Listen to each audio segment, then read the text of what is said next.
My love for nature and the environment are the biggest things that influenced me to go into the conservation field. I grew up in a low socioeconomic environment where I was constantly exposed to environmental toxins. My great grandparents bought a house in the 90s that was located right across the street from an illegally operating dump in Pleasant Grove. I would say that growing up in these conditions both inspired and instilled in me a sense of purpose to evoke change for my hood. You know, people always talk about conservation like it only entails saving the whales or the polar bears, but never the people, never the culture. I mean, I want to save the polar bears and the whales too, but I especially want to save people. Oh, I've always known I wanted to be a conservationist. My dad is Brazilian of Angolan descent, and I've always been really interested in African conservation issues. However, I didn't really get really into conservation until I was diagnosed with bone cancer. And I spent several years in the hospital unable to really do the little kid things like climb trees or run or anything. So I became really interested in wildlife that could run really fast. So cheetahs and African wild dogs.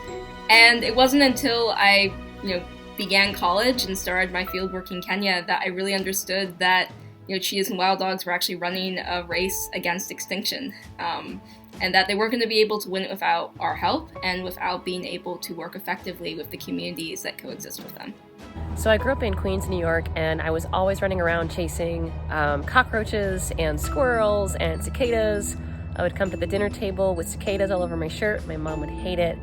And I knew that I wanted to work with wildlife. I wanted to be like the nature show hosts I saw on TV, but I didn't really see anyone who looked like me, and I didn't really know how to get there. So fast forward to when I am in Kenya for the first time in college, and I'm so keen on wildlife ecology still, but I met a lot of people there who were dealing with a lot of issues with human-wildlife conflict, and they felt like they weren't being heard. So that is what made me want to work with people and with wildlife. One of the biggest challenges I've faced as a conservationist who works in the field is the issue of field safety. Over the past couple of years, I've been an advocate for providing more protective measures and conflict mitigation strategies for people who have been historically excluded from nature and the natural sciences. It's almost like I'm doing double duty, one, the conservation work, as well as working to make the field of conservation safer for those who are in it. The loneliness. Many times I'm one of few black people, if not the only black person in the entire office. And two, many times my word is second guessed. It's challenging being a black woman in environmental science, dead set on bridging the gap between conservation and justice. Many people don't take me seriously, and even more people believe that what I'm doing isn't science. But the fact remains that until black lives and the lives of all marginalized communities matter, we will not collectively be able to solve our environmental crisis. Big challenge is that growing up, I didn't see a lot of conservationists that looked like me.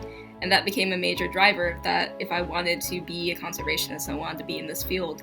I also wanted to be a role model for other people who might not know that this is a field they could go into or might not feel that they're represented. To me, being a black conservationist means that I get to inspire the next generation of conservationists. It is so important to have representation, and as someone with brown skin and locks, I take great joy in combining my culture with my conservation efforts. Through my workshops with kids, I really hope to inspire them to do environmental work or to simply know that they too can take joy in nature. It's about bringing my authentic self to work every day, and it's also about the importance of having people in a room together from all different backgrounds and all different walks of life to be able to solve complex conservation issues. Paving the way for the younger generation of black scholars and wildlife ecologists that are trying to do this amazing work and coming from these unique perspectives that we haven't heard in this space for so many years.